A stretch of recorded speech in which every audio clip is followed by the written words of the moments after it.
Salut à tous et bienvenue sur votre nouvel épisode de The Trick Play. Aujourd'hui, un épisode un petit peu à part, un épisode qui n'arrive qu'une fois par an. Mon cher Augustin de Notre-Dame qui est avec moi pour nous parler du portail des transferts.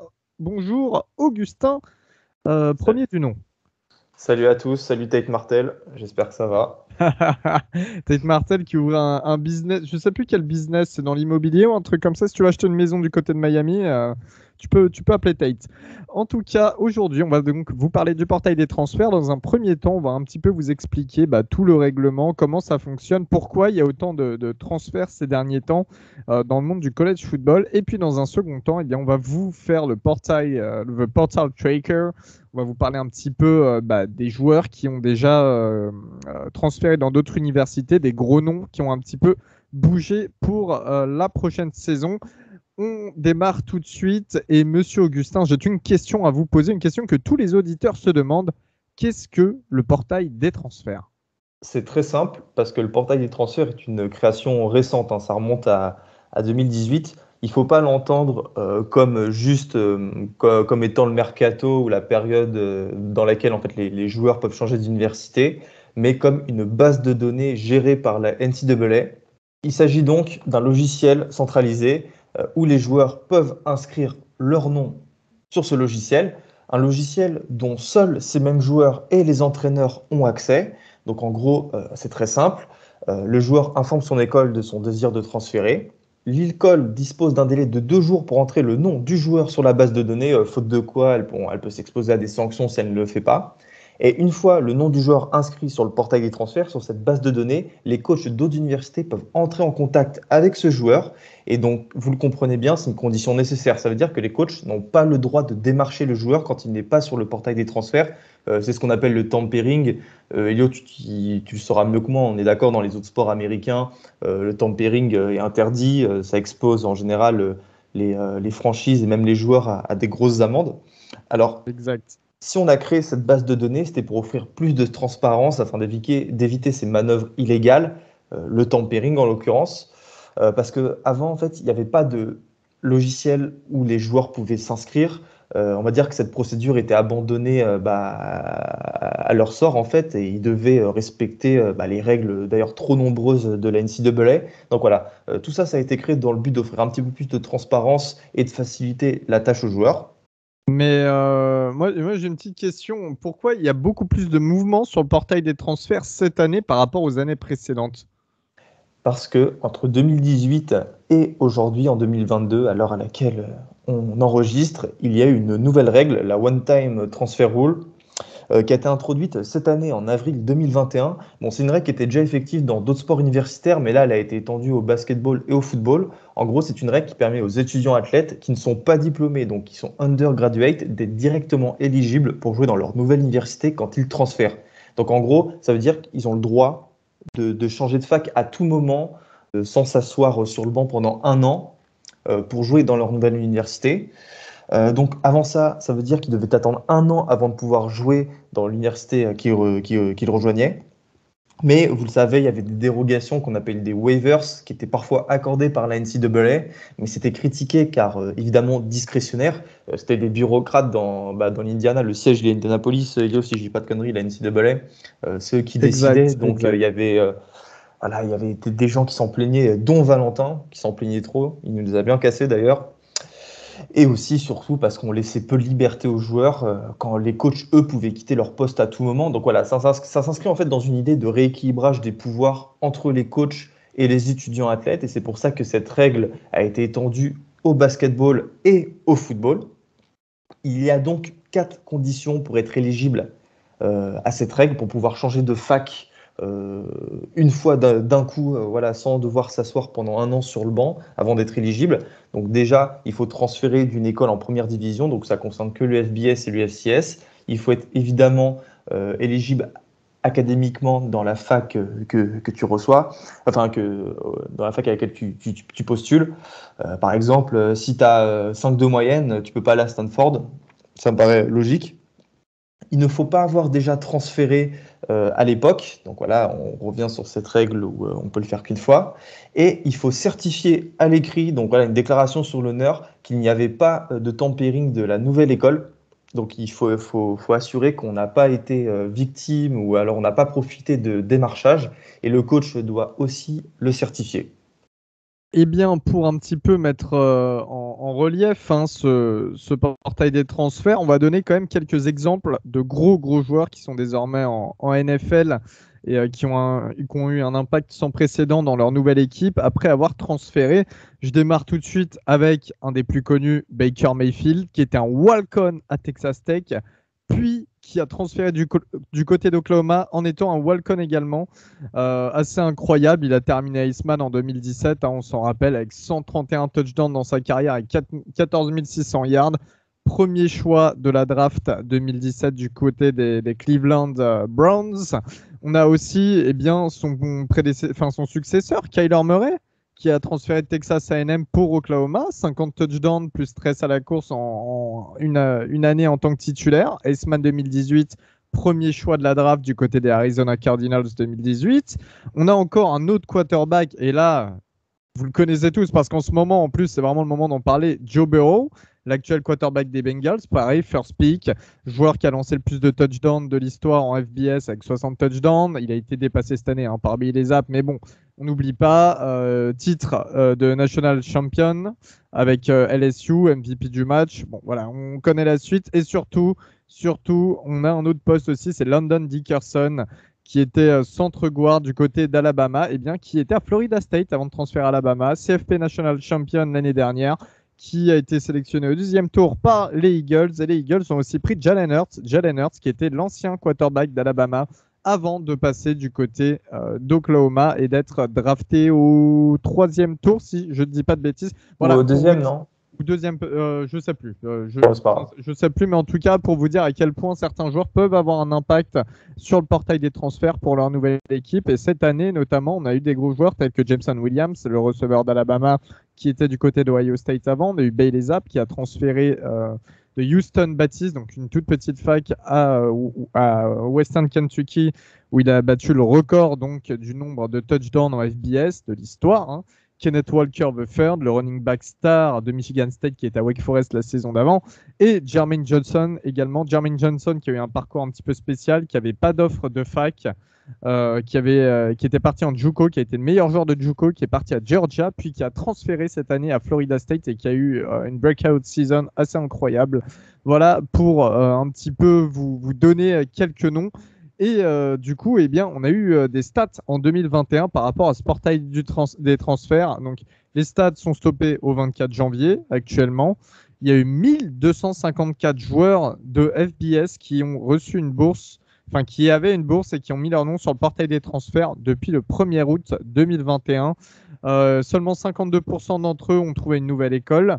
Donc, il reste 575 joueurs de première division avec une bourse sur le portail des transferts actuellement. Ce chiffre signifie que 575 joueurs ont abandonné leur bourse. Faut le ça, dire c'est aussi. important. Bah ouais, parce que quand tu veux transférer ailleurs, tu abandonnes ta bourse derrière. Donc, la fac pourrait allouer cette bourse à un lycéen, un nouveau prospect lycéen, et donc ne pas réaccueillir de joueurs partis. Ou ils peuvent récupérer un joueur en transfert et donner cette bourse aussi. Voilà, donc ça peut être assez tragique si le joueur n'arrive pas à transférer. C'est pour ça que certains joueurs retirent leur nom du portail des transferts, notamment, ou le remettent après. Enfin, voilà. Après, évidemment, à condition que la fac réaccepte de nouveau ce joueur, hein. Parce que rien ne l'oblige, en fait. Elle offre une nouvelle bourse aux joueurs. Et durant l'année 2020-2021, on a eu 2626 joueurs FBS qui sont rentrés sur le portail, donc on inclut les walk-on dedans. En 2019-2020, il y avait seulement 1680 joueurs et 2018-2019, 1700 joueurs. Voilà, donc on voit que ça varie un petit peu et que ça a beaucoup augmenté avec quand même la nouvelle règle. Augustin, moi je voudrais savoir, on peut en débattre une petite minute, quel est ton quel est ton avis sur le portail en général? Tout d'abord, je pense que c'est une très bonne idée parce que, comme j'ai dit avant, ça rééquilibre les pouvoirs entre les joueurs et les coachs. Pourquoi un joueur n'aurait pas le droit de bouger alors que le coach, lui, le peut? Et surtout parce que si tu n'es pas à l'aise dans ta fac, je vois pas pourquoi on devrait mettre des bâtons dans les roues pour en changer. Après, évidemment, si tu trouves pas de bourse, bah, c'est de ta responsabilité. Et je trouve ça très bien de mettre ce pouvoir dans les mains des joueurs parce que ça va leur permettre bah, de se responsabiliser et en fait, d'avoir leur avenir entre les mains. Et mon deuxième argument, c'est que, putain, Elio, sans portail des transferts, on n'aurait pas eu Baker Mayfield et Joe Burrow. Enfin, Ouais, totalement. c'est deux des plus grands joueurs de l'histoire du college football. Baker Mayfield, c'est une légende absolue. Joe Burrow, il a sorti la plus belle saison de l'histoire du college football pour un quarterback. Merde, quoi, ça fait partie de ce sport. Il y a toujours eu des joueurs sur ce portail. On pense à Cam Newton. Enfin, sur ce portail, on s'entend à l'époque des joueurs qui ont changé de fac. Il y avait Cam Newton. Cam Newton, s'il n'avait pas quitté Florida, je doute qu'il aurait été Iceman à Auburn. Donc voilà, ça fait partie intégrante du jeu. Alors certes, il y en aura plus des joueurs aujourd'hui, mais faut l'accepter et je pense que ça va se réguler tout seul. Les joueurs vont voir que c'est un gros risque, hormis pour les stars, de mettre leur nom sur le portail des transferts.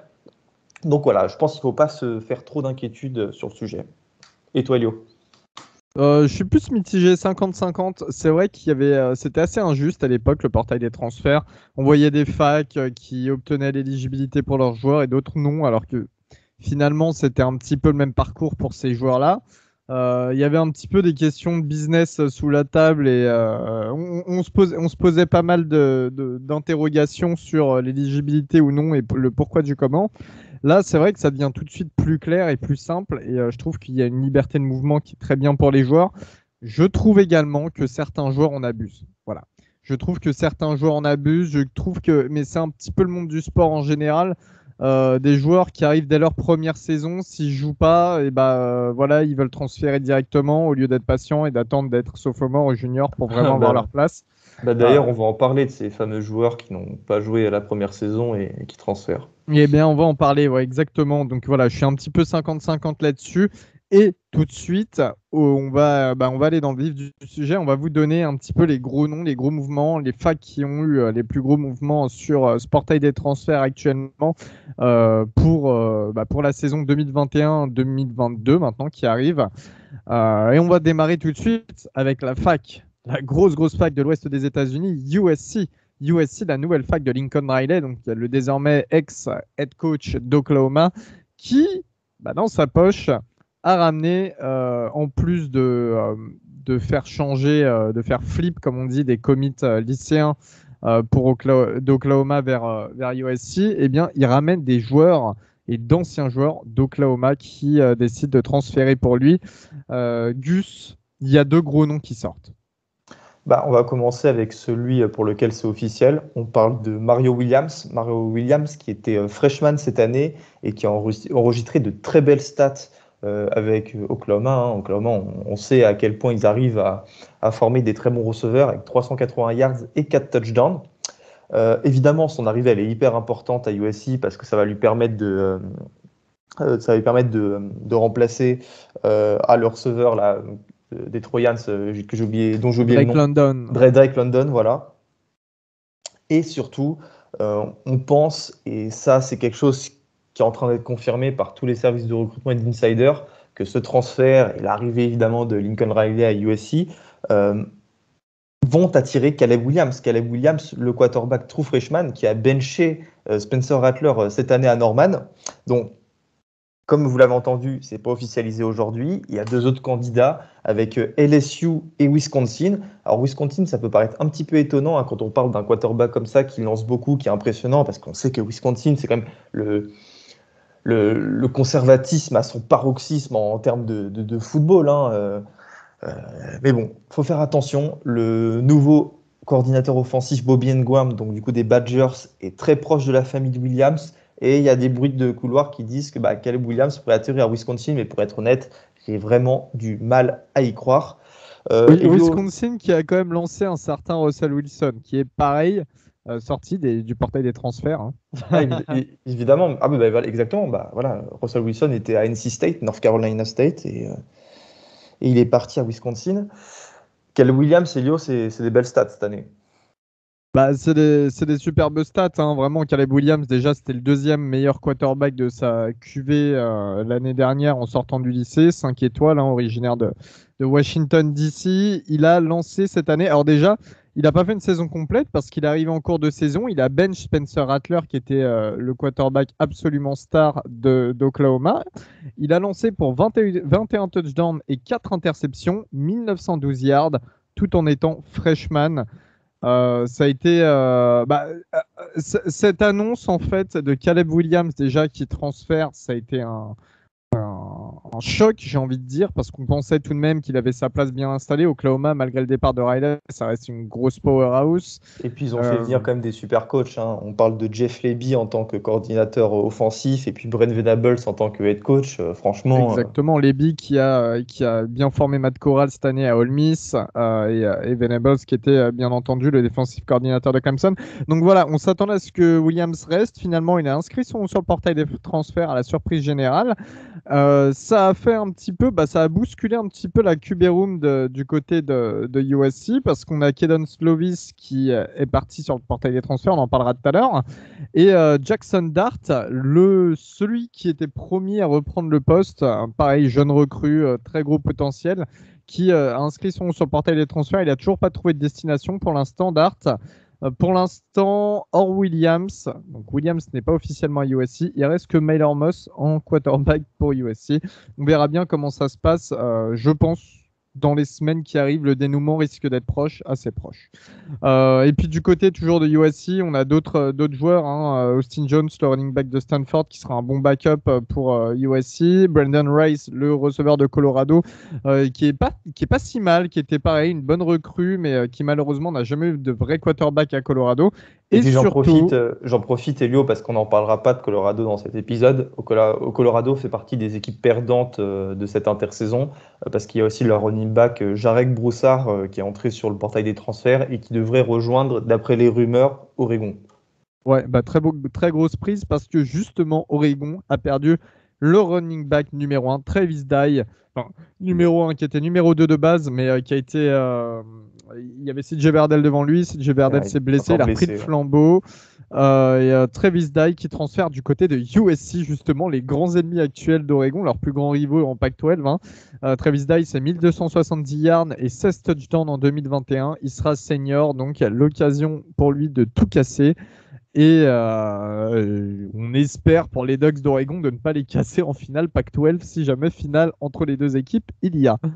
Du côté, toujours, on a parlé de monsieur Lincoln Riley, hein, d'Oklahoma, donc, qui est parti du côté de USC. Et bien cette fois-ci, on va parler de son ancienne équipe, les Sooners.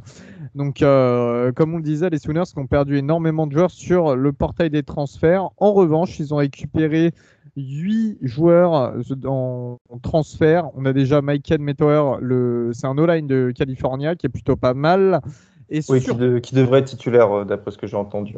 Ouais, c'est ça, ouais, qui était qui était une des seules lumières de California cette année, il me semble. Après, j'avoue que j'ai pas trop suivi la saison des Golden Bears, c'est un peu de loin. Il a une tête de surfeur, ça vous le reconnaîtrez tout de suite.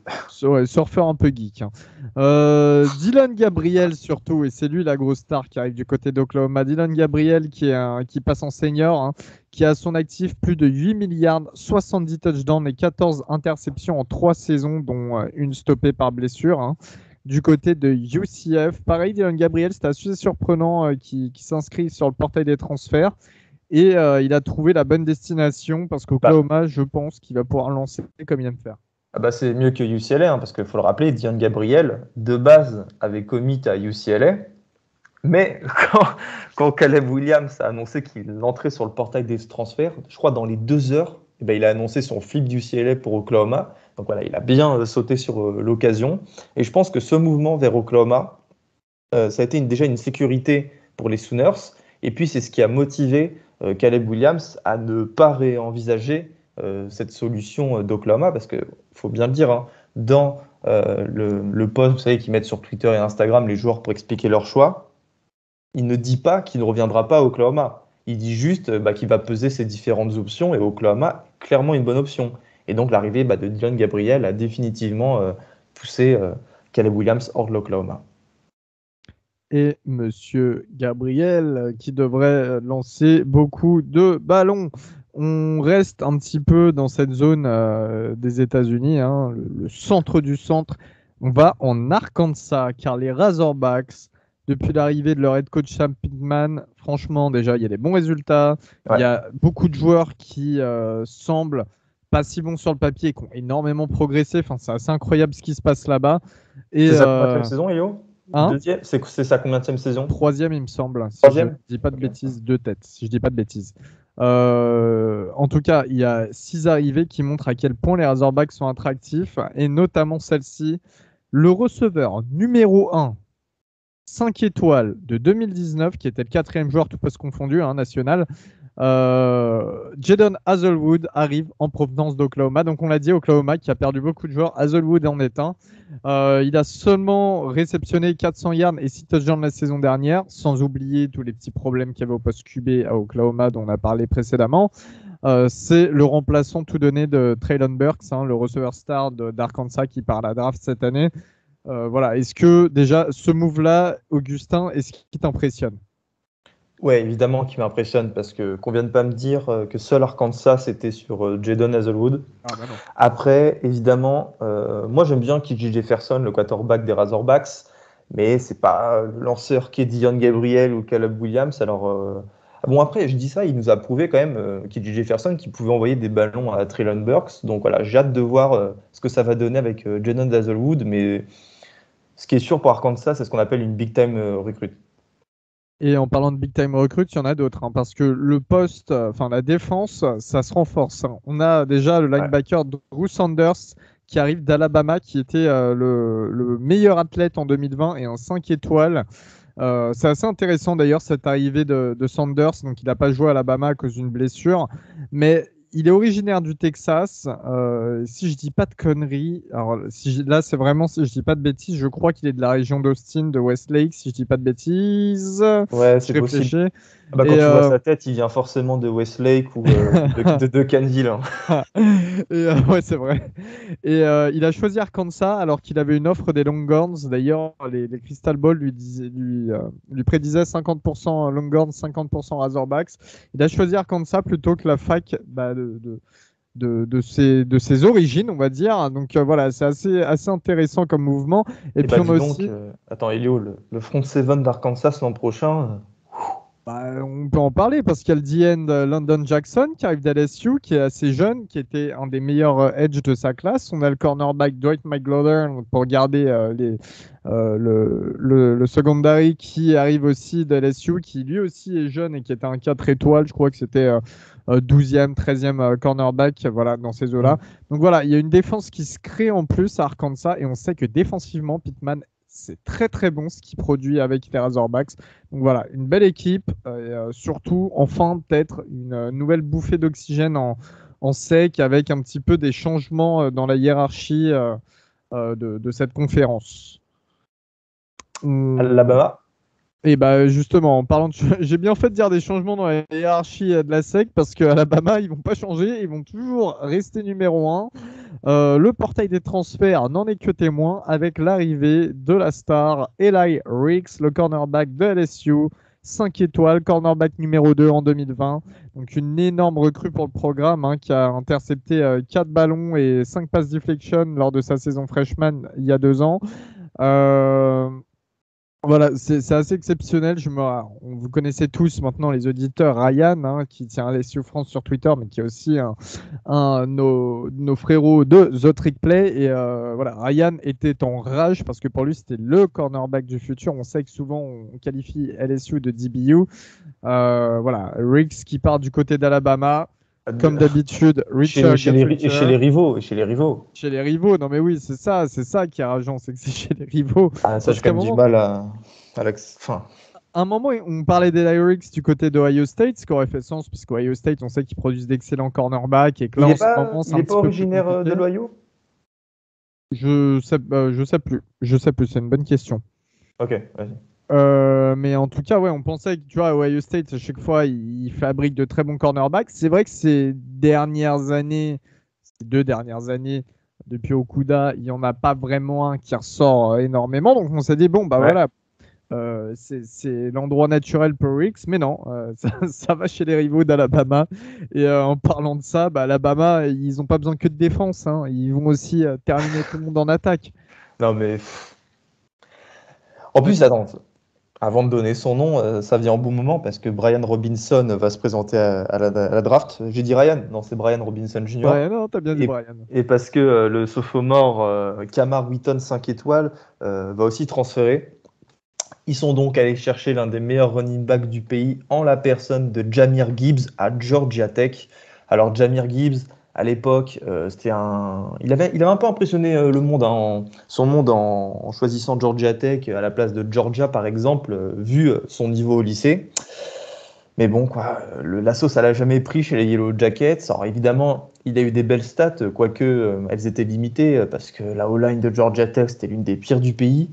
Il termine quand même cette année avec 1200 yards à la course et 800 yards à la passe sur les 2 saisons. Et là, je peux vous dire, mais Alabama, ça va faire. Il va exploser et je pense qu'il va se Oh oui. présenter comme le meilleur running back de la classe avec Bijan Robinson. Enfin, j'ai l'impression que c'est déjà tout écrit. C'est un gros running back, un gros profil quand même. Il est assez costaud. Ça nous fait penser à Najee Harris, dans une moindre mesure. Et voilà quoi, Alabama, ils avaient déjà assez de joueurs, mais ils en prennent encore des meilleurs. Non, mais c'est surtout que le mec, il a quand même eu des stats limitées parce qu'il évolue à Georgia Tech, qui se faisait un petit peu rouler dessus par tout le monde. En 2 saisons, il a quand même réussi à sortir 1200 yards à la course et 800 yards à la réception, à la passe. Voilà, c'est très impressionnant pour un joueur de G-Tech. Et il n'est pas tout seul. Il n'est pas tout seul à pouvoir catcher des ballons du côté d'Alabama parce que le receveur, pareil, 4 étoiles, gros receveur, gros potentiel, tout ça, tout ça. Jermaine Burton qui arrive de Georgia du côté de Bama. Et bah oui, c'est possible de transférer de Georgia à Bama. Un choix d'ailleurs qui a été critiqué par un ancien de Georgia, Michael Hardman, Augustin. Ouais, bah, franchement, ça me dérange moins que d'aller de LSU jusqu'à Alabama. Alors après, ce que reprochait Michael Hardman à Jermaine Burton qui a fait une bonne saison avec Georgia, hein. Je crois qu'il a plus de 400 yards, il doit avoir 5-6 TD à la réception. Tu quittes pas l'équipe nationale, l'équipe victorieuse du championnat national pour aller chez le finaliste, quoi. C'est Ouais. bizarre comme move, Mais, mais bon, mais, après, mais peut-être que tu veux gonfler tes stats en recevant plus de ballons de Bryce Young que de Stetson Bennett. non, mais évidemment, c'est un choix qui est dicté par la perspective de la draft l'an prochain. Mais bon, ça me dérange pas plus que ça, à vrai dire, quand on compare à Eli Ricks. Mais voilà, Elio, tout ça pour dire qu'à Alabama, on pensait qu'ils allaient pouvoir se passer un petit peu de ce portail des transferts parce qu'ils ont des classes qui sont à chaque fois historiques, ils ramènent 5-6 étoiles par QV. Et ben non, Nick Saban, ce monstre, ce sorcier, ce magicien, continue à utiliser tous les outils qui sont à sa disposition pour être encore un meilleur programme. Et quand tu vois là ces acquisitions, tu te dis, putain, ça va être dur d'aller déloger Alabama l'an prochain. Ça va être dur d'aller déloger Alabama, mais bon, on parlait de l'arrivée des Ricks. LSU, ils en ont perdu quelques joueurs, mais ils veulent aussi continuer de jouer le haut de panier de la SEC, enfin retourner vers le haut de panier de la SEC. Et ils sont en mode win now, hein, clairement, hein, avec déjà l'arrivée en tant qu'head coach de Brian Kelly à la surprise générale, l'head coach de Notre-Dame que tu connais bien malgré toi maintenant. LSU, c'est 11 arrivés sur le portail des transferts. Voilà, ils comptaient beaucoup sur Kelly pour justement faire transférer des joueurs, permettre d'établir une sorte de nouveau réseau de recrutement. Donc, ça vient un petit peu compenser la classe assez faible de 2021 où il n'y avait eu que 13 commits, enfin où il n'y a que 13 commits. Ils ont réussi à ramener l'offensive tackle Miles Frazier de Florida International University. Alors, comme ça, de nom, vous vous dites, ouais, bon, d'accord. Bah non, en fait, c'est un tackle qui a surnagé, après s'être inscrit sur le portail des transferts, a reçu 33 offres, dont des énormes powerhouses, dont Ohio State en gros exemple. Donc une très bonne prise pour LSU. Ils ont réussi à récupérer aussi le running back de Penn State, Noah Kane. Noah Kane, c'est clairement le running back qui était à gros potentiel et qui devait prendre Ouais, le chemin. de Miles Sanders et Saquon Barkley. Mm. Ouais, clairement, c'est celui qui devait récupérer le flambeau de ces deux joueurs du côté de PSU. Voilà, il n'a jamais vraiment confirmé. Il avait une bonne saison à 8 touchdowns en freshman. Mais il a jamais trop confirmé derrière. Je crois qu'il y avait aussi quelques petits soucis de blessure. Donc voilà, LSU, on sait que le jeu à la course aussi, c'est une une de leurs spécialités. Enfin, ça l'a été en tout cas pendant un temps. C'est la force historique. Hein. Et c'est la force historique. Et puis, c'est aussi une des forces sur le plan de jeu de Brian Kelly. C'était une de ses forces à Notre-Dame également.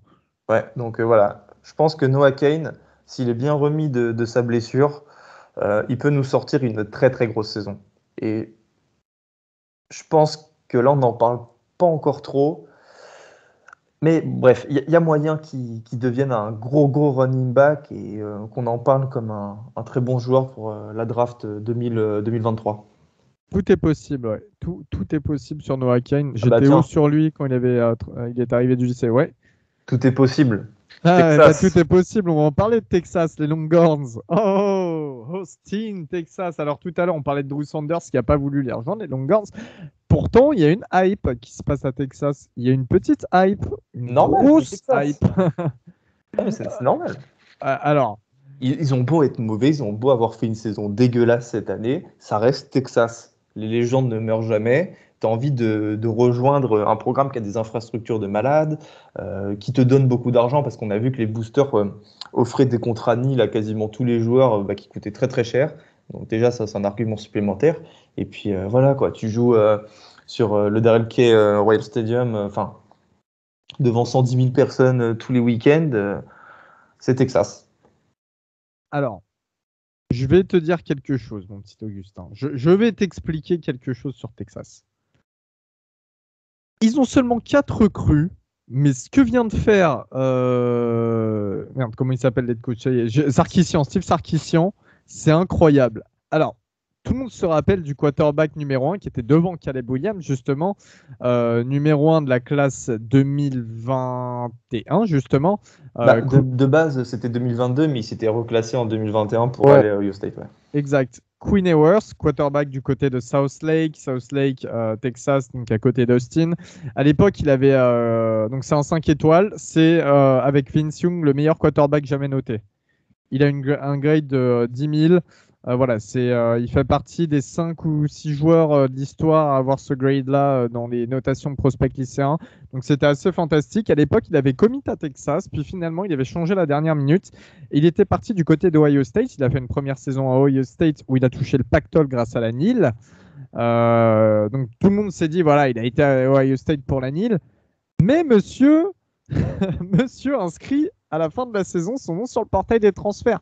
Assez incroyable, tout le monde s'est dit waouh, c'est voilà, c'est le tremblement de terre encore. En même temps, devant, tu avais aussi CJ Stroud, ça l'aurait obligé à rester assis 2 ans sur le banc de touche. Donc de ce côté-là, ça se comprend. Après, et c'est notamment le reproche que tu faisais à Quinn Ewers et même toi, Elio, aux fans de Texas. C'est quand même difficile de réaccepter un joueur qui t'a mis un coup de poignard dans le dos, quoi. Après, est-ce que la morale existe quand on parle d'un joueur de ce talent-là? Bah, le truc avec Quinn Ewers, ce que je vois passer parmi les fans de Texas sur les réseaux, et on fait des bisous à Texas France également, n'hésitez pas à les suivre sur Twitter, c'est que les gens disent ouais, Ewers, il est parti prendre son chèque avec la NIL à Ohio State et il est revenu. Voilà, il a fait ce qu'il fallait faire. Il est parti se faire payer et il revient jouer pour vraiment sa fac, la fac de son état, la fac voilà, de ses racines. Donc, les gens lui en veulent pas trop. Ils sont juste là. Tu sais, en plus, c'est les États-Unis, c'est très business. Hein. Ouais, c'est bon, il a pris son chèque, il a pris cette thune et il vient jouer pour nous. C'est parfait. Il est malin, le garçon. Voilà. Mais bref, Quinn Ewers qui arrive à Texas, incroyable. Et puis, il gagnera bien sa vie à Texas. Hein, et il gagnera bien sa vie à Texas. Je ne me fais pas trop de soucis pour lui. C'est sûr. Et surtout qu'il va avoir des joueurs à qui lancer parce qu'il y a Jalen Billingsley, le tight end star d'Alabama, qui transfère aussi à Texas. Assez surprenant d'ailleurs. Bah non, pas surprenant parce qu'il rejoint Sarkisian qui connaît du coup du côté de Texas. Il y aura aussi Isaiah Neyor, le receveur de Wyoming qui a catché pour 900 yards cette année. Wyoming qui sort d'une bonne saison. Et surtout, il y a du renforcement au niveau de la défense à Texas avec l'arrivée d'Ocean Mathis de TCU. C'est pas encore officiel. En tout cas, en 3 saisons, il cumule 131 plaquages et 15,5 sacs. Voilà, ça va être une bonne addition sur la D-line. En tout cas, pour revenir à l'attaque de Texas, ça risque d'être exceptionnel. Quinn Ewers en quarterback, Bijan Robinson en running back, Billingsley en tight end et Worthy et Neyor en receveur. Enfin bref, Texas, voilà, c'était peut-être pas le meilleur moment pour le receveur Moore d'inscrire son nom sur le portail des transferts parce que là, il y a des ballons à recevoir du côté Tiens, des Longhorns. d'ailleurs, Moore, parce qu'après on n'y fera pas mention, Joshua Moore avait quitté les Longhorns il y a un mois pour rejoindre Texas Tech. Et là, il a annoncé il y a 48 heures qu'il rejoindrait Rhett Lashlee, le nouveau head coach des Mustangs de SMU. Oui, c'est vrai. Il reste dans le Texas en tout cas.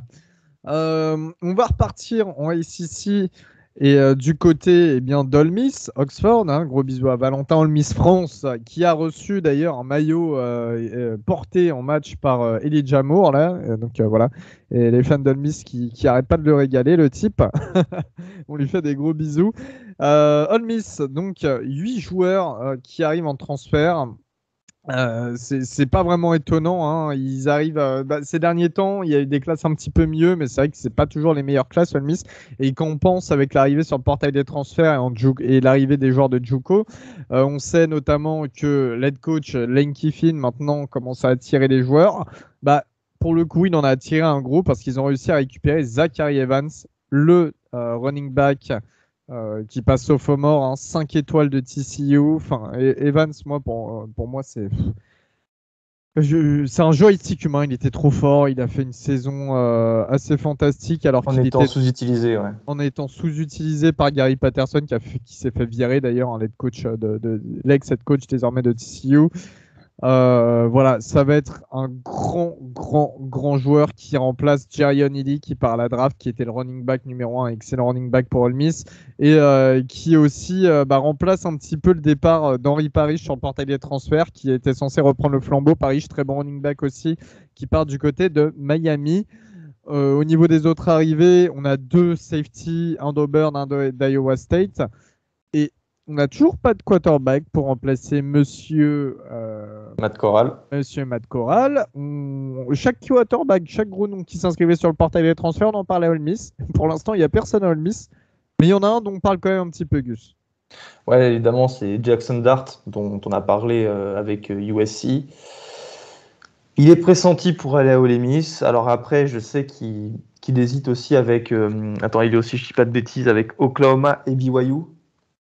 Il me semble, mais du coup, Oklahoma, maintenant, ça y est, c'est bouché. Et BYU, ouais.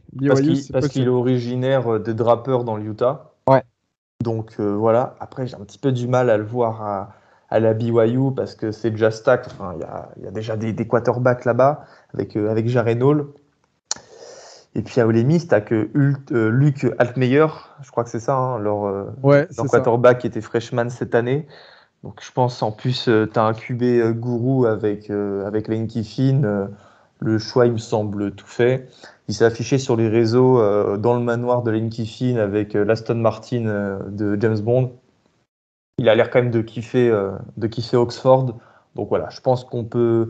Ah bah tiens Hello, on va faire une Crystal Ball TTP. Moi je mets 9 chances sur 10 d'aller à Ole Miss. Un 7 sur 10 parce que BYU, ça m'intrigue quand même. BYU, je pense qu'il aurait sa place situ et qu'il pourrait suivre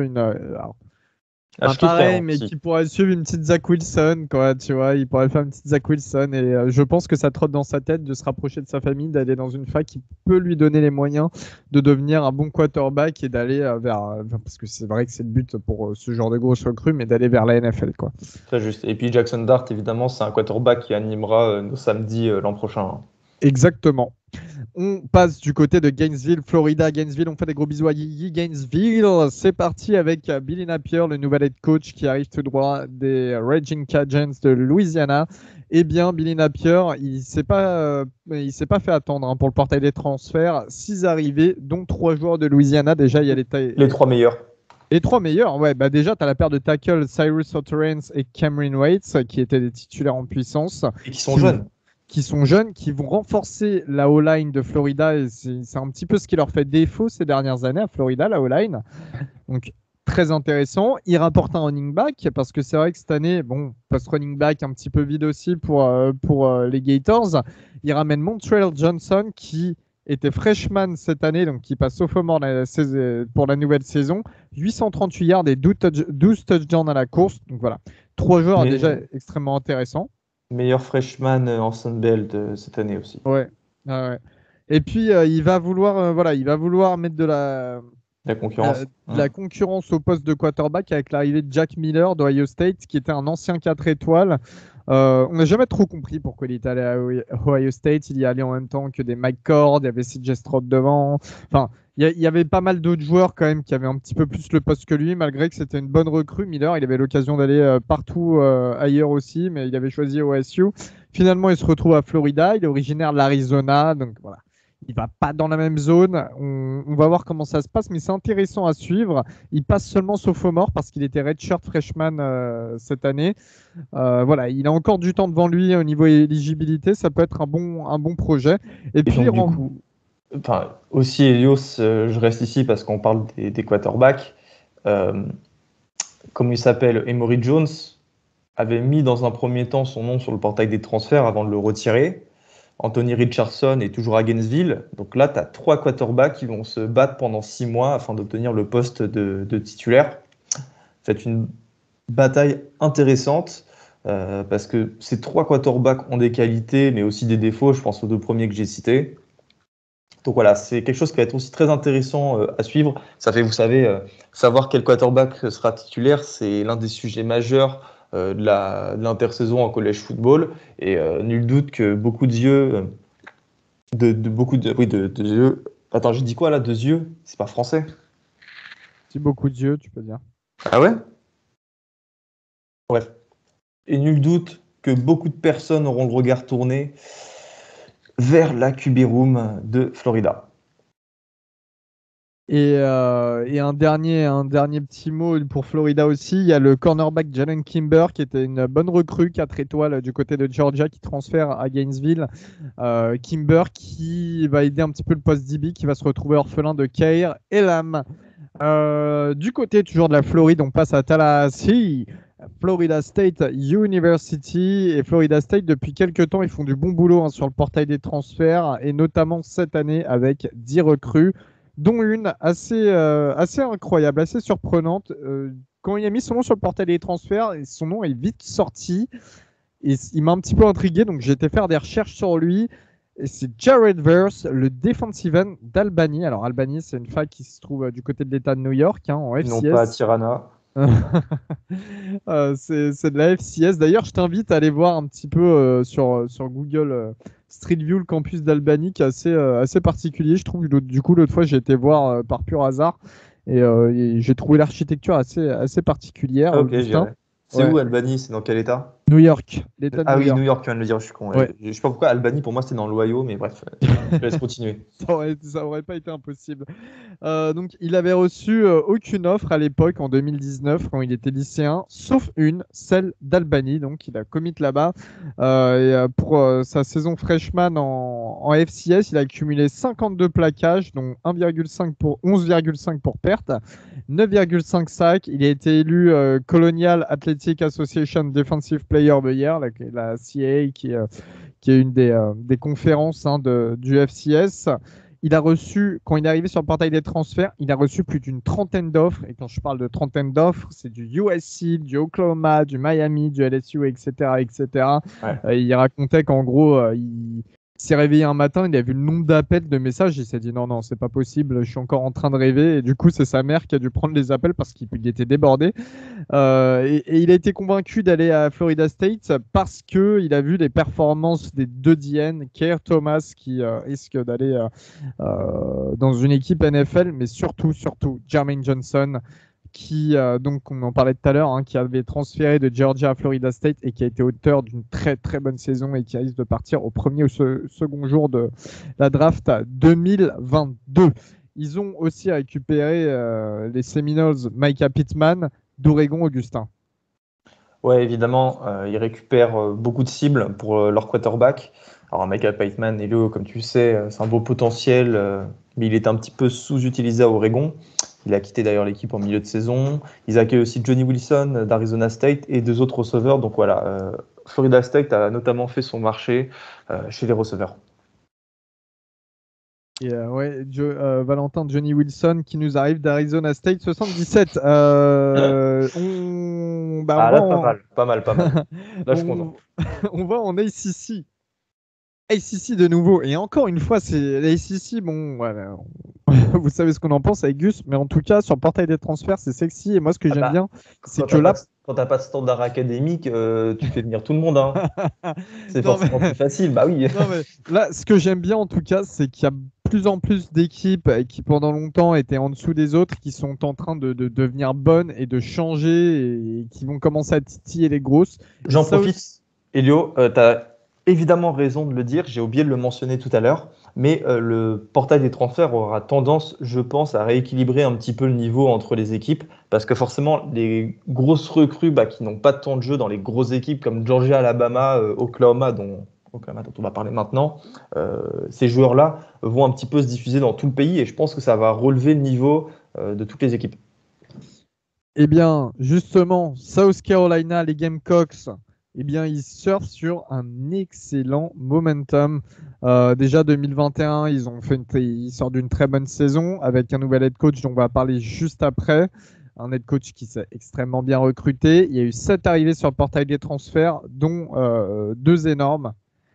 On en parlait tout à l'heure. L'ancien quarterback d'Oklahoma, désormais ancien, Calage criminel. Spencer Rattler. Oui. Spencer Rattler, qui était le quarterback numéro 1 du lycée en 2019, 5 étoiles, originaire de l'Arizona, comme on le sait. D'ailleurs, on parlait de lui vers Arizona State ou Arizona sur le portail des transferts. Il cumule 4500 yards, 39 touchdowns à la passe, plus 9 à la course et 12 interceptions en une saison et demie en tant que titulaire, avant de s'être fait bencher cette année au profit de Williams. Voilà, avant le début de la saison 2021, il était quand même attendu pour être une star de la prochaine draft, de la draft 2022. Finalement, il ne va pas à la draft, il préfère transférer parce que voilà, ça s'est mal passé. Il passe seulement junior quand même cette année, donc il lui reste 2 années d'éligibilité, ce qui est assez important. Et Même surtout, 3 si redshirt. ouais, 3 si redshirt. Mais bon, j'ai du mal à y croire. Ouais. Pour être honnête.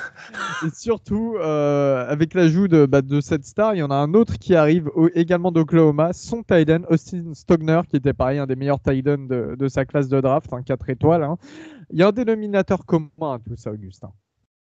Bah, évidemment, c'est le head coach Shane Beamer, qui était l'ancien athlétique, qu'est-ce que je dis, associate head coach de Lincoln Riley à Oklahoma, qui a quitté les Sooners pour les Gamecocks l'an dernier. Et bah voilà, hein, c'est lui qui développe les quarterbacks depuis quelques années à Oklahoma. On parle de Kyler Murray, j'allais dire Kyler Mayfield, Baker Mayfield et Kyler Murray. C'est un choix logique. Tu rejoins celui qui t'a formé et celui qui s'est formé des quarterbacks. C'est presque le choix de la sécurité, j'ai envie de dire. Alors après, attention, faut tempérer ce que je dis, parce que la sécurité à South Carolina, ça peut très bien aller dans les deux sens. Hein. Tu peux faire une saison exceptionnelle comme une saison dégueulasse. Mais vu ce qu'ils nous ont montré cette année, j'ai tendance à croire qu'ils vont réaliser une bonne saison. Et je pense que voilà, Spencer Rattler va devenir le joueur qu'il devrait être. Et puis attention, on dit ça Elio, mais évidemment, il n'a pas fait une très bonne saison l'an dernier, mais il était loin d'être un mauvais quarterback. Hein. Il y a beaucoup de programmes qui auraient aimé l'avoir. Et donc voilà, c'est super cool pour les Gamecocks. Ils accueillent aussi 2 running backs, et ça c'est plutôt sympa, avec Christian Bill Smith de Wake Forest et Lovesa Carroll de Georgia, qui est une ancienne recrue du top 100 2021. Donc voilà, en somme, South Carolina essaye de se renforcer, Ouais. de se renforcer en attaque. Au potentiel offensif, sachant que South Carolina est quand même une fac réputée Ouais. défensivement parlant. Donc là, si tu combines les deux, ça peut être très, très, très, très intéressant à suivre. Et puis, dernière grosse mention, une autre équipe, cette fois-ci vers la Big Ten. On en parlait moins là, de la Big Ten, hein. Mais Nebraska qui en a marre de mijoter dans le fin fond des classements Big Ten, sachant que c'est une fac chaque année. On dit, ouais, il y a un gros potentiel, Nebraska le peut le faire. Et chaque année, Nebraska ne le fait pas. Ils sont pas loin. Ils sont pas loin. Et bah, 11 joueurs qui arrivent sur le portail des transferts. 11 joueurs, donc 2 quarterbacks. Ça va être un petit peu la guerre des quarterbacks. Casey Thompson, titulaire à Texas cette année. Et Chuba Purdy qui arrive d'FSU. Purdy qui est légèrement plus jeune. Alors, c'est 2 QB qui étaient d'anciens 4 étoiles. On sait que Thompson a l'avantage parce qu'il a plus d'expérience sur le terrain. Ça reste quand même une belle bataille. Et surtout, au poste de quarterback, ça devient de plus en plus attractif, Nebraska, parce que Scott Frost, qui était l'ancien quarterback du programme et qui est l'head coach désormais, accueille Mark Whipple, qui est donc le désormais ancien offensive coordinateur de Pittsburgh, qui a vu cette année un certain Kenny Pickett et un certain Jordan Addison exceller en attaque. Et on a aussi Mikey Joseph d'LSU, qui était le coach des receveurs et passing game coordinator. Voilà, quand on sait ce qu'LSU a déjà produit en offense et notamment en post-receveur, c'est toujours très intéressant. Et quelqu'un le suit d'ailleurs, c'est Trey Palmer, le receveur d'LSU, qui transfère également à Nebraska. Et aussi, Augustin, ça te séduit? Ouais, Decoldest Crawford, mais ça c'est juste oui. une recrue, il fallait forcément que je cite le nom parce que Decoldest Crawford, vas-y, c'est trop marrant quoi. En effet. Non mais du coup voilà, Nebraska, non, c'est super pour Nebraska parce qu'ils ont la pire classe de Big Ten en 2021, QV lycéenne. En rajoutant 11 nouveaux joueurs, tu t'autorises à rêver un petit peu plus qu'un bilan de 3 victoires et 9 défaites. Un bilan de 3 victoires et 9 défaites dont on sait que les 9 défaites à chaque fois se jouent à moins de 1 touchdown.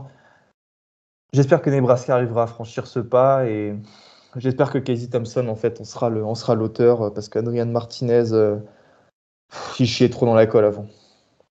Est-ce que Nebraska, ça va être Corvette? Bon, évidemment. Bon, après, va faire Corvette avec les supporters de Nebraska. Hein. Ah ouais, c'est vrai. Bon, et là, on va vous mentionner rapidement. Hein, on n'a plus énormément de temps, mais surtout, on va pas vous embêter avec trop de joueurs, mais on va vous mentionner quand même les autres gros noms qui ont un petit peu bougé. Là, c'est plus des équipes qui se sont renforcées avec un seul gros nom, on va dire. Et on va démarrer tout de suite avec BYU, dont on parlait tout à l'heure. BYU qui accueille un gros joueur d'Oregon. Ah, tu me donnes l'équipe parce que tu n'as pas envie de prononcer son nom. Oh, bah, je peux. Hein. Le tackle Kingsley soit Mataya. Qu'est-ce qu'il Ah, y a? ok, t'es fort. Ouais, bah, en gros, voilà, il retourne dans son Utah natal. Alors lui, comme beaucoup de joueurs de cette trempe, il a eu le mal de famille. Il se sentait pas bien à Oregon, donc voilà, il a décidé de se rapprocher des siens en rejoignant BYU. Il n'a jamais joué à Oregon en 2021, mais c'était un 5 étoiles borderline de cette QV, donc voilà. Voilà, et moi je suis head coach à Oregon, je prends le téléphone, j'appelle Jackson Dart, je dis voilà, tu vois, il y en a un qui rentre à la maison, pourquoi pas toi? Et en plus, celui qui rentre à la maison. De BYU. De BYU, excuse-moi, ouais, celui qui rentre à la maison, il peut te protéger. Voilà. On va parler de tes Fighting Irish de Notre-Dame, parce que là, c'est pareil, acquisition assez incroyable. Franchement, là, pour le coup, moi j'adore ce joueur et toi aussi.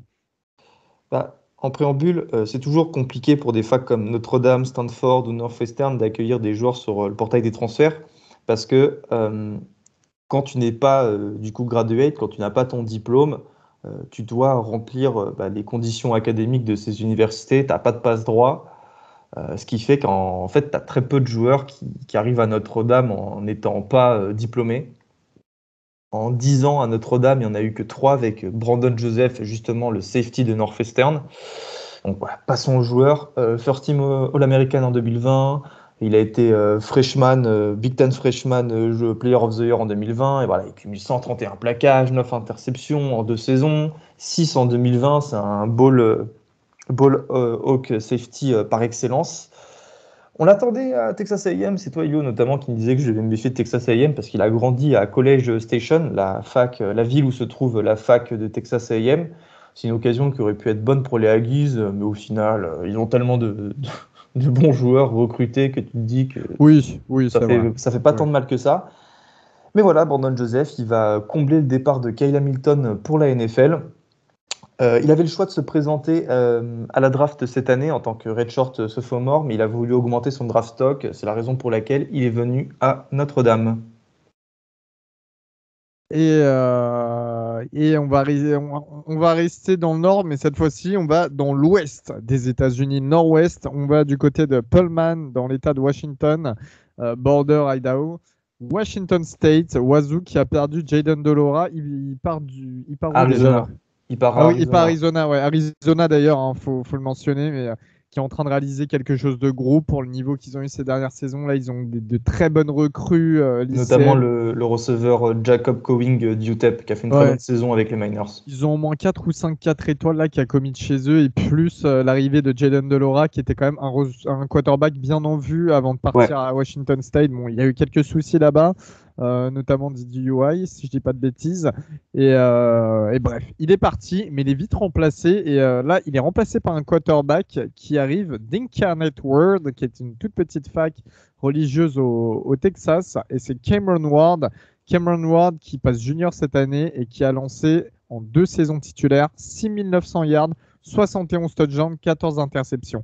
Alors, Gros potentiel. gros potentiel, Cameron Ward, il nous fait un petit peu penser à Bailey Zappe parce que c'est le même style de jeu. Il arrive d'une petite fac texane, mais tout le monde le voulait. Il était d'ailleurs annoncé dans des grosses facs. On en parlait beaucoup à Ole Miss également. Ole Miss, ouais.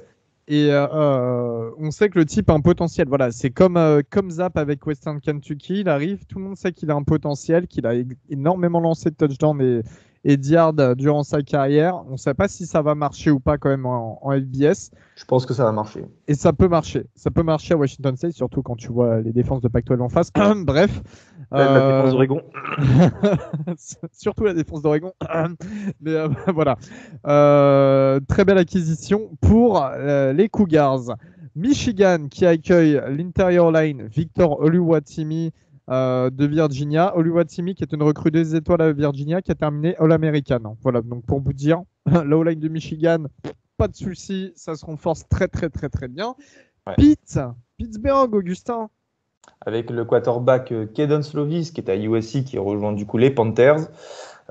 3502 yards, 30 touchdowns lors de sa première saison en 2019. Elle a été plus compliquée la saison 2020. Enfin, elle a même été exécrable et 2021, elle a été mauvaise. Il s'est d'ailleurs blessé, ce qui a donné le poste à Jackson Dart. Sachant que 2020, pour sa défense, il y avait 6 matchs. Il n'y avait que 6 matchs à cause du Covid. On sait que la Pac-12 c'était très mal organisé.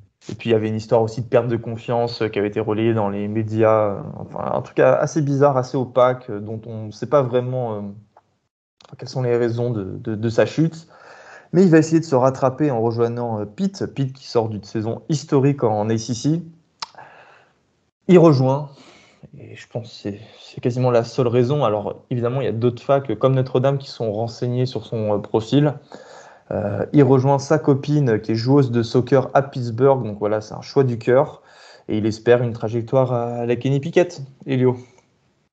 Il espère une trajectoire à la Kenny Pickett, mais comme on en a parlé sans Mark Whipple. Avant, Mark Whipple, l'offensive coordinator quarterback coach, qui est parti du côté de Nebraska, donc qui était quand même une des belles raisons pour la progression qu'on a vue de Kenny Pickett. Du côté d'Indiana, non, excusez-moi, du côté de Maryland, parce qu'on va en parler un petit peu après de tous ces quarterbacks-là. T'inquiète, j'en parlerai après. Du côté de Maryland, chez nous, chez les Terps, on a Jacob Copeland, le receveur de Florida qui arrive, qui était une recrue 4 étoiles, une des meilleures recrues receveurs de l'année 2018, qui cumule 1350 yards, qui était clairement un des meilleurs receveurs sur le portail des transferts et qui rejoint donc une wide receiver room composée de... Excusez-moi, j'arrive plus à parler quand ça parle de Maryland, qui rejoint une room composée de Raheem Jarrett et Dante Demus. Voilà, donc sincèrement, Tolia, il a tous les arguments pour trouver des cibles du côté des Terrapins.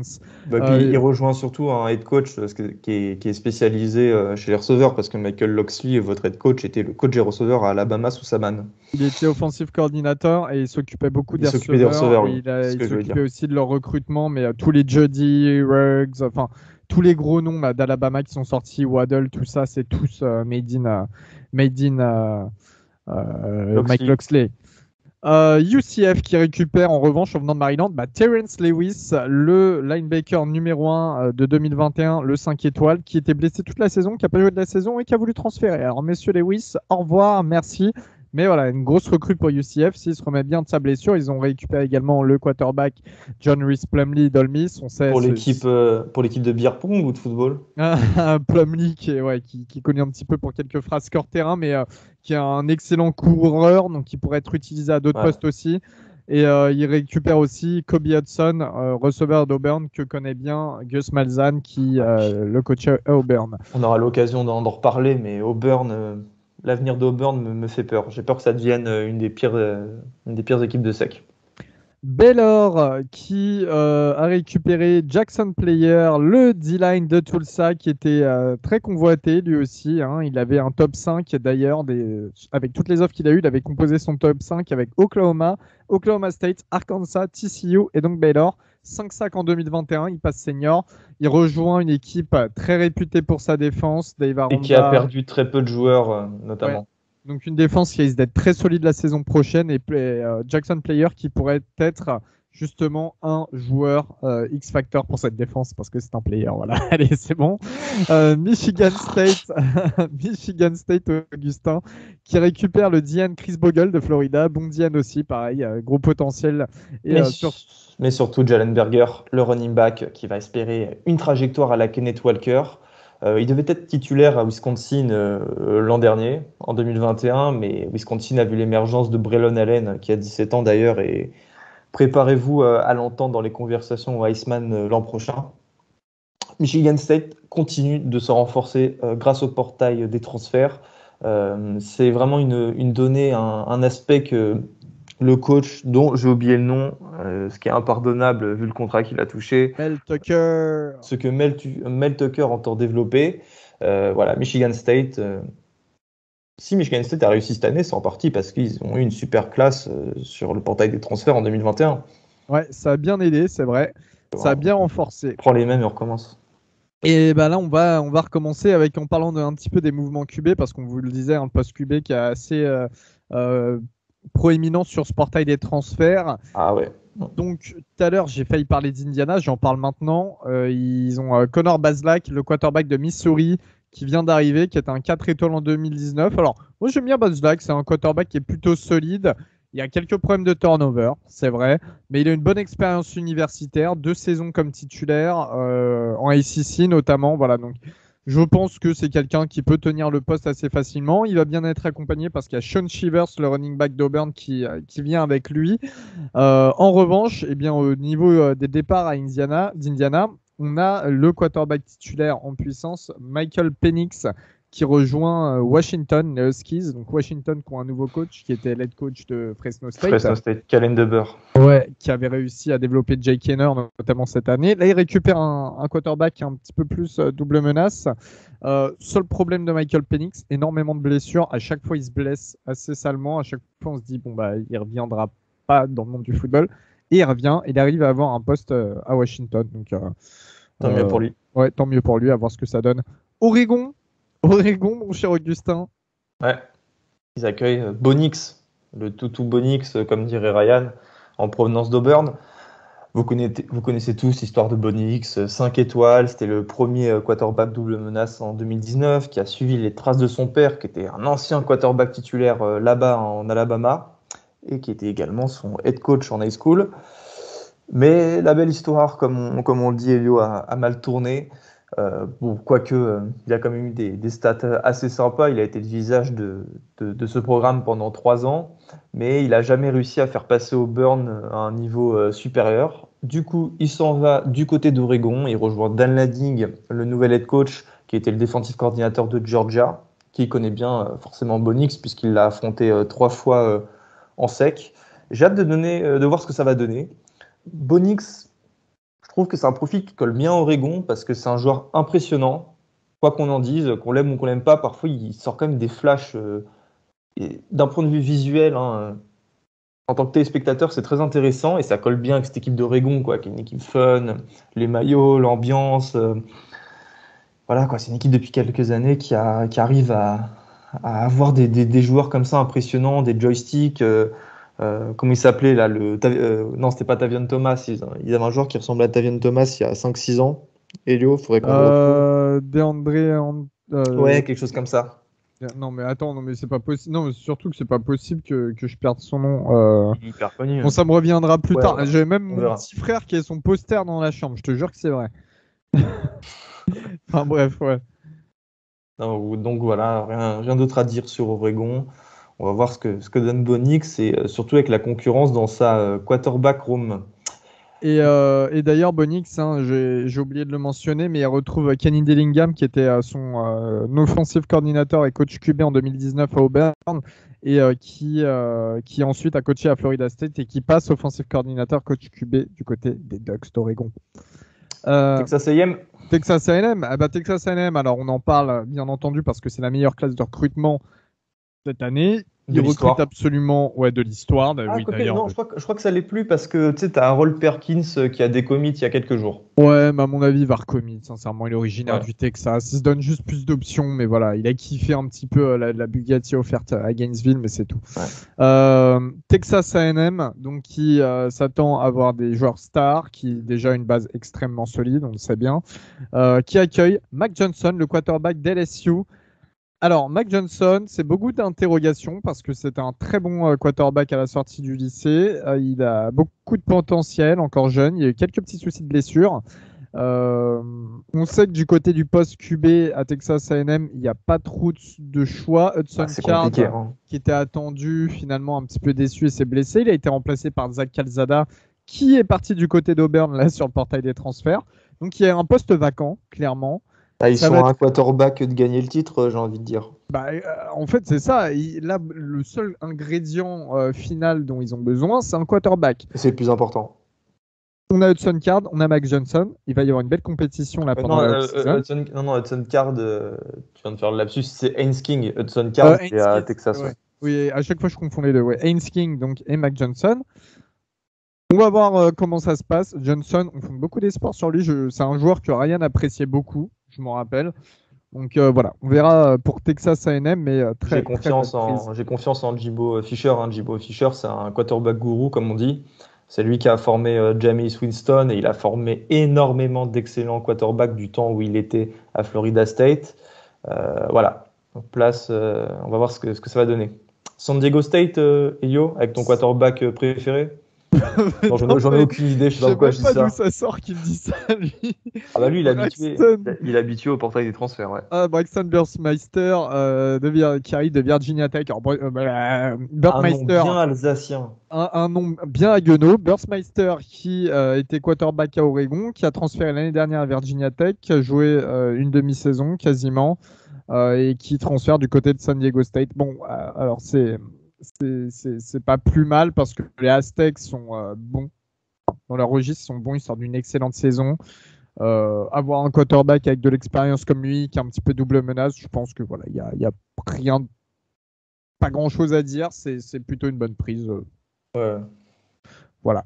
Et en parlant Qui de le remplace? Virginia Tech, il récupère Grant Wells, le quarterback de Marshall. Alors, Ça, c'est cool. Alors, c'est cool pour Virginia Tech, un petit peu déçu pour Marshall et notamment leur head coach. Oh là là, son nom, pareil. Ça m'est sorti de la tête. Ouais, Charles Huff. Charles Huff, qui était l'ancien running back coach d'Alabama, que j'aime beaucoup.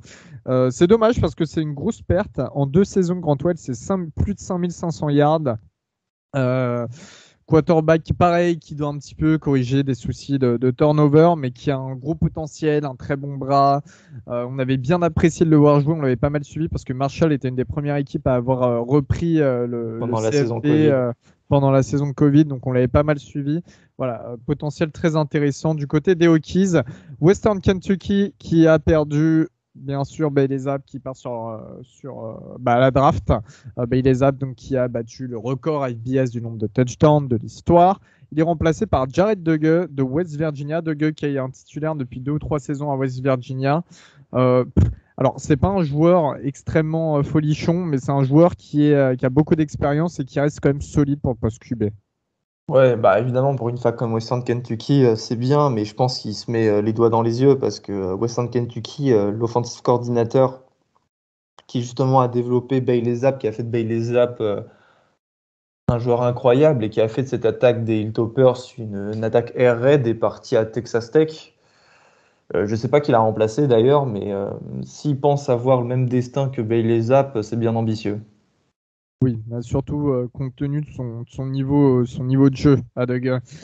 Kansas State qui accueille Adrian Martinez, le quarterback de Nebraska. Martinez, Chaque saison, c'était une grosse recrue pour Nebraska. Chaque saison, on s'est dit, ça y est, c'est la breakout season, il peut le faire. Et finalement, ça a été décevant.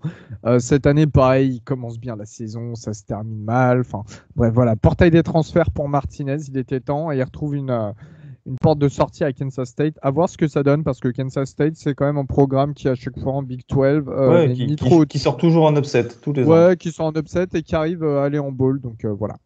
Et California, donc les Golden Bears, l'ancienne fac d'un certain Aaron Rodgers, accueille le futur Aaron Rodgers, Jack Plummer, le quarterback de Purdue, qui a été benché durant la saison par Aidan O'Connell. Ouais. Et il sera en concurrence avec Garbers. Exactement, Chase Garbers. Les amis, voilà, vous savez tout du portail des transferts 2022, enfin 2021-2022. On est aujourd'hui, on enregistre, on est le 26 janvier, donc il risque de se passer d'autres choses dans les semaines qui arrivent. Mais les plus gros noms sont sortis, donc voilà. C'est pertinent de faire ça maintenant.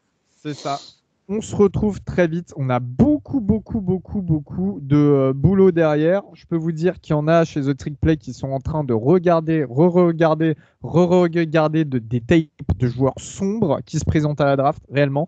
Et on a beaucoup de dossiers à vous sortir avant un draft. Donc voilà, on vous tient au courant, on reste connecté. Comme d'habitude, si vous avez des questions, si vous voulez partager des trucs, n'hésitez pas à nous contacter sur nos différents réseaux. Facebook, Instagram, Twitter, tout ce que vous voulez. On vous dit à la prochaine. Merci Monsieur Augustin, merci pour votre participation. Merci Tate Martel. Et merci Jimmy Clausen. On vous fait des gros bisous. Salut tout le monde. Salut à tous.